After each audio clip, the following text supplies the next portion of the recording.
Democrats are losing their minds because CBS just fired Stephen Colbert and canceled his show for being too woke. First Joy Reid, now Stephen Colbert. If we're lucky, they'll cancel The View next. But what makes their outrage so funny to me is all these left-wing pundits are seeing that if Stephen Colbert, perhaps the biggest Trump-deranged media personality, can get the axe, then they're all on the chopping block. They're upset that they're being hit with the obvious reality check that it is no longer financially viable to sustain a show solely on your hatred of Donald Trump. And as you'll see in this video, once you enter the entitled mind of a Democrat, you understand they think every institution in America exists to be a platform for their activism. Businesses shouldn't be profitable, schools shouldn't be for learning, the news shouldn't be for reporting the objective truth, movies shouldn't be for entertainment, award shows shouldn't be for celebrating good pieces of art, sports shouldn't be for peak athletic competition. They think everything is a stage for them to get up on their soapbox and trash half the country,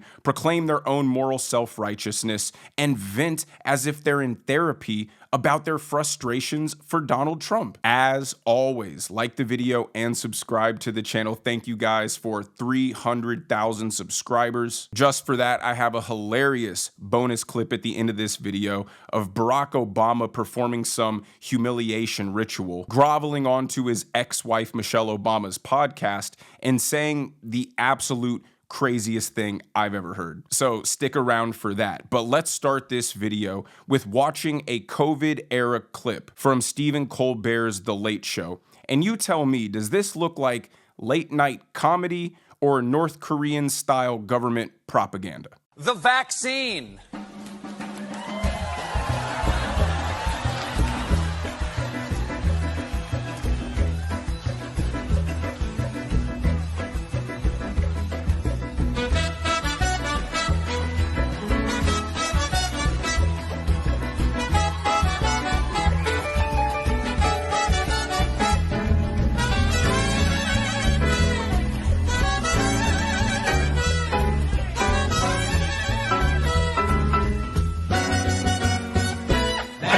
When you have to convince people to take a vaccine by doing things like this, you know you're on the wrong side of history. Stephen Colbert took Dave Letterman's show and desecrated it. He turned it into some left-wing obsessed version of Barney for adults. It used to be lighthearted humor to recap the day that all Americans could enjoy, but then it became this nerdy, preachy, politically correct program for adults who used to be theater kids. And here he is yesterday announcing to his audience that his show has been canceled. Next year will be our last season. The network will be ending The Late Show in May.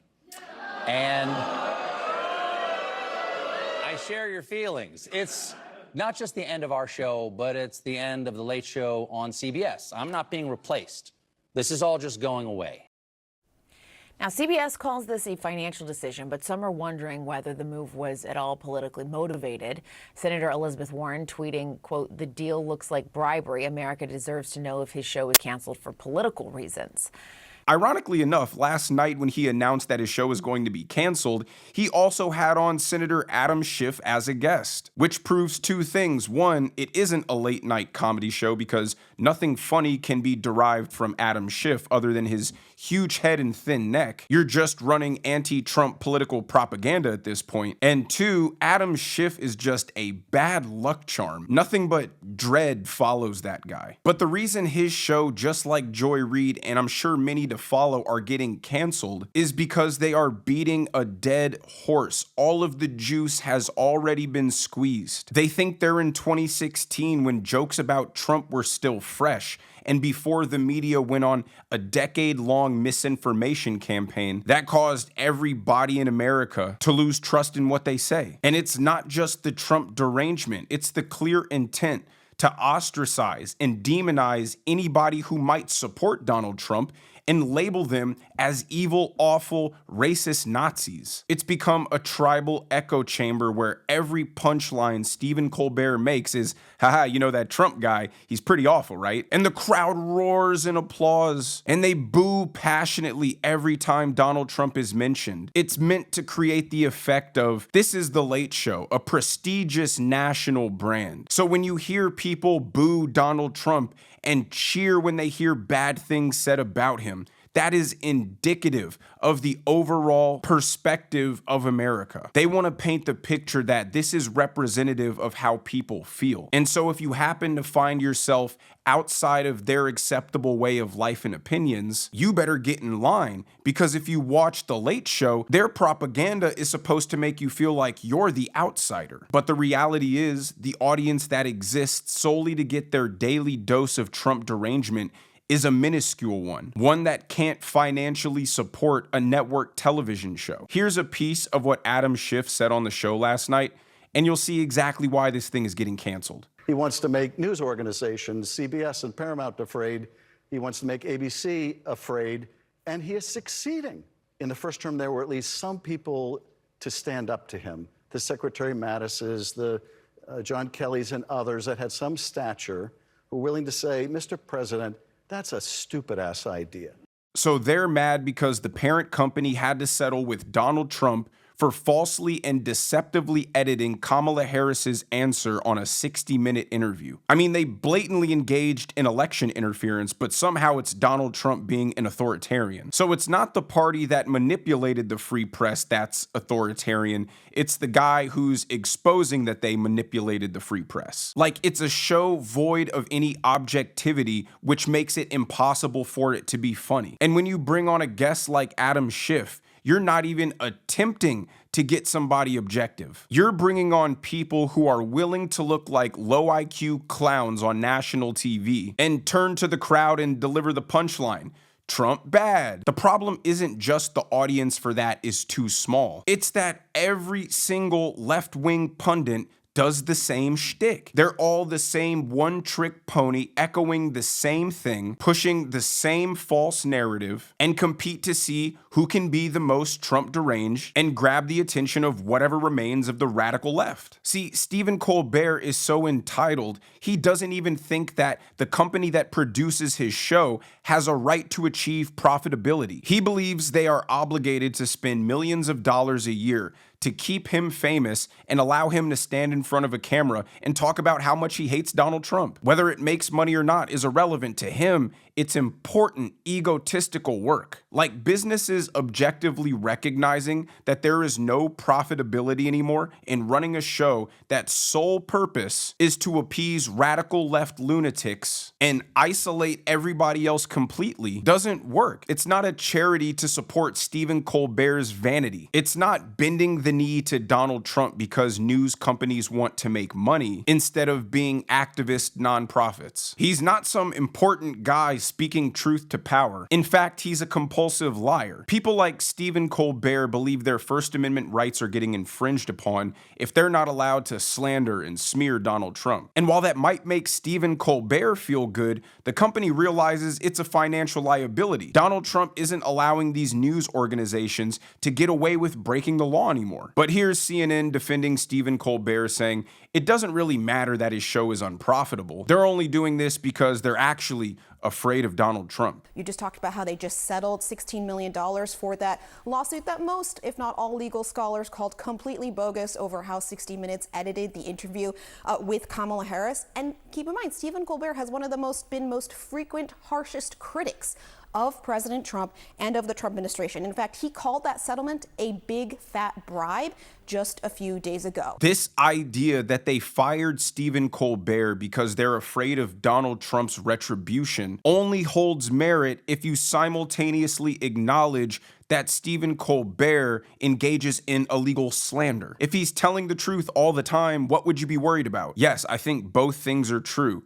I think he's getting fired because his show was grossly unprofitable. And two, I think he's getting fired because he's a financial liability to the parent company of his show. They know this man's show exists solely to slander Donald Trump. And one of these days, he's going to slip up, say something so egregious, and then Donald Trump is going to sue the pants off the company, just like he's about to do to the Wall Street Journal for releasing that absurd and clearly fake birthday letter to Epstein. But I'll touch on that one in a later video. But the problem is, Stephen Colbert's show has turned into nothing more than a safe space for sensitive, depressed liberals who can't get over the fact that they lost and who can't accept that Donald Trump is winning day after day. So they require a delusional, fairy tale, warped version of the news that reminds them, like an insecure child, that Donald Trump is big, bad, and evil, and they're compassionate and smart and virtuous, and that they're not on the 20 side of every 80-20 issue. It's like,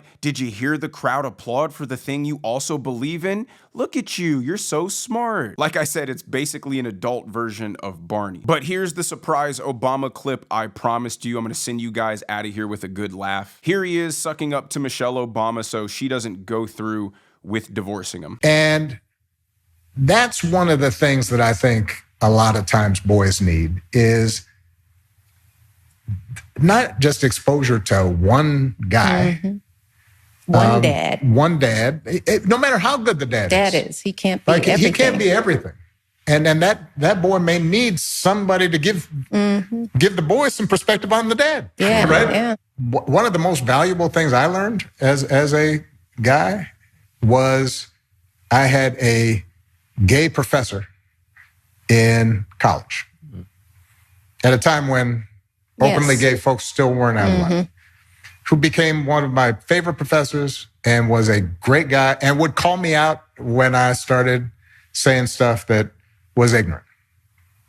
You need that to show empathy and kindness. And by the way, you need that person in your friend group so that if you then have a boy who's gay or non-binary or what have you, they have somebody that they can go, okay, I'm not alone in this. Let me know in the comments below what you guys thought of that advice. Outside of it being grossly weird and obviously wrong, I think the more heinous part is it reveals how Democrats think about your children. They believe parents shouldn't be the sole ones in charge of raising their kid because then they run the risk of that kid growing up not to think what the Democrats want them to think. I don't disagree with the statement that it's probably beneficial for a child to have multiple role models, but out of Barack Obama's mouth, I hear it as every child should have a Democrat-appointed right-think counselor. They make sure you think the right things. They make sure you say the right things. They make sure you believe the right things. They exist to override what your parents taught you in case it goes against Democrat philosophy. Like, Democrat philosophy is fine, sure, I guess you can take part in raising your kid as long as you raise your kid in the way that we want. And that's how you get a whole country full of these weird liberal teachers who are distraught and perplexed. How can they possibly teach these kids in a meaningful way if they can't discuss sexuality and transgenderism with them? It's so weird, but it stems from this belief that they have an obligation to indoctrinate your kids in their own personal beliefs and have an equal, if not majority, role in crafting their morals and principles with the actual parents. And it also reveals better than anything else I could show you why the Democrat Party are still struggling with men. Basically saying to boys, the way you are is wrong. You're too aggressive. You're too brutish. You're too energetic. You're not docile enough. The kind of man that possesses the optimal characteristics we would like to see widespread in men are gay men. So every friend group should be required to have a gay guy there so they can teach them compassion and empathy or whatever. What's ironic is he admits that the Democrat Party engages in the discriminatory stereotyping that they accuse the right of. You would only say every male friend group needs a gay guy if you believed all gay people were the stereotypical, dainty and passive and hyper-feminized caricature version that you would see on TV. But even more so, what inherently would make a gay person kinder and more compassionate than a straight person? You would only believe that if you also believed straight people were inherently worse, which we know they do believe, which is why they try to push the LGBTQ agenda so hard on children. But I assume Stephen Colbert will be relegated to the same kind of podcast show as Michelle Obama. And because this is a space where authenticity thrives, he, like Michelle Obama and many others who transition from TV to internet video, fail. But let me know what you guys think down in the comments section below. If you enjoyed the video, make sure you hit that like button. Make sure you subscribe to the channel if you haven't already. Turn on those notification bells so you never miss a video. And I will see you guys in the next one.